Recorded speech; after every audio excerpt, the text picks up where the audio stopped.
বেগুনের এই সিম্পল রান্নাটা আমি আমার হেল্পিং হ্যান্ডে তার কাছ থেকে শিখেছি।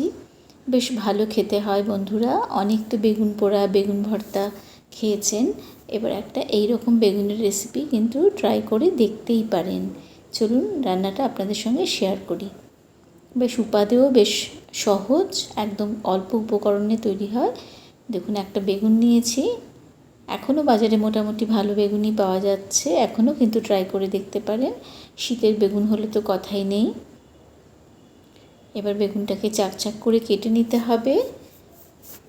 নিয়ে নুন হলুদ লাগিয়ে বেগুনটাকে রেখে দিতে হবে বেশ কিছুক্ষণ। এতে কী হবে, বেগুনের ভেতরে নুনটা খুব ভালো মতন ঢুকে যাবে।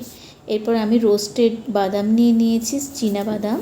সেই চীনা বাদামগুলোর খোসা ছাড়িয়ে নিয়েছি এবং তার মধ্যে বেশ ঝাল ঝাল দুটো কাঁচা লঙ্কা দিয়ে দিচ্ছি এবং অল্প পরিমাণে জল দিয়ে বাদামটাকে ভালো মতন একটা মিহি পেস্ট করে নিতে হবে। মিহি পেস্ট না হলেও মোটামুটি আর কি, যেন একদম দানা দানা না থাকে সেই রকম। আবার খুব বেশি পেস্ট করলে সেটা কিন্তু একটু কাদা কাদা হয়ে যাবে গ্রেভিটা, সেরকমও যেন না হয়।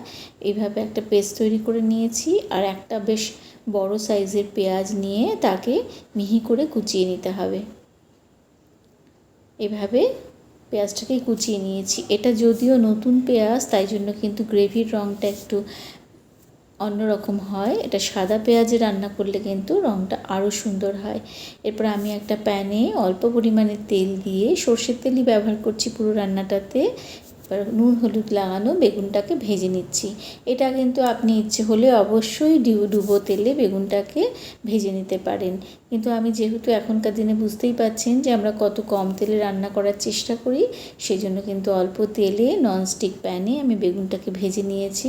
ভেতর অবধি ভালো মতন যাতে সেদ্ধ হয়ে যায় সেরকমভাবে ভেজে নিয়েছি। এরপরে ফোড়নে দিয়ে দিয়েছি একটা এলাচ এবং খুব সামান্য পরিমাণে দারচিনি। মানে গরম মশলা দিয়েছি ঠিকই, কিন্তু এমন অল্প পরিমাণে দিতে হবে যেন গন্ধটা ছাপিয়ে না যায়। এবং তার মধ্যে কুচিয়ে রাখা পেঁয়াজটা দিয়ে সামান্য পরিমাণে নুন দিয়ে পেঁয়াজটাকে ভেজে নিতে হবে। পেঁয়াজটা বেশ লালচে লালচে করে ভেজে নিতে হবে। এই রেসিপিটা কিন্তু আপনি রুটি, পরোটা, ভাত সমস্ত কিছুর সাথে খেতে পারেন। এরপর ভাজা পেঁয়াজের মধ্যে দিয়ে দিচ্ছি হলুদ, ধনে গুঁড়ো এবং খুব সামান্য পরিমাণে রেড চিলি পাউডার, মানে কাশ্মীরি রেড চিলি পাউডার। এটা ঝালের জন্য আমি দিইনি। আপনারা ইচ্ছে হলে কিন্তু রেড চিলি পাউডার এবং কাশ্মীরি রেড চিলি পাউডার দুটোই ব্যবহার করতে পারেন। দিয়ে দিলাম রসুন বাটা। এই রসুন বাটাটা কিন্তু আগে দিলেই বেশি ভালো হয়। আমি সামান্য মিক্স করে গিয়ে এটা পরে দিয়েছি। এটা কিন্তু পেঁয়াজের সঙ্গে সঙ্গে দিয়েই ভেজে নিলে বেশি ভালো হয়। এবার সামান্য পরিমাণে জল দিয়ে দিয়েছি যাতে মশলাগুলো পুড়ে না যায়। দিয়ে পেঁয়াজের সঙ্গে খুব ভালো করে মিশিয়ে নিয়ে এবার খুব ধিমে আঁচে মশলাটাকে খুব ভালো করে কষিয়ে নিয়েছি। মশলাটা খুব ভালো মতন কষে গিয়ে যখন তেলটা বেরিয়ে আসবে, তখন এতে বাদাম বাটাটা দিয়ে দেবেন বন্ধুরা। দিয়ে কিন্তু একদম লো ফ্লেমে রেখে মশলাটাকে কষাবেন, যাতে করে, যেহেতু এটা বাদাম বাটা, যাতে তলায় না লেগে যায়, সেই জন্য কিন্তু খুব ধিমে আঁচে রেখে মশলাটাকে কষিয়ে নিতে হবে। দেখুন, দেখেই বুঝতে পারছেন যে খুব আঁচ কমানো আছে। খুব ধীরে ধীরে আমি কষিয়ে নিচ্ছি। দিয়ে দিলাম খুব সামান্য পরিমাণে চিনি।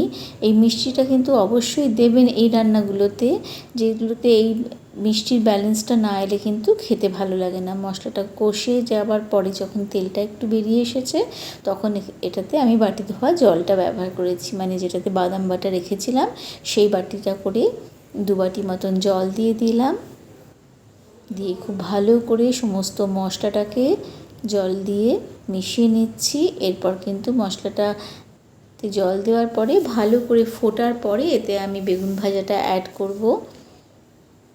দেখতেই পাচ্ছেন যে ঝোলটা ফুটে উঠেছে। তারপরে ভেজে রাখা বেগুনগুলো অ্যাড করেছি।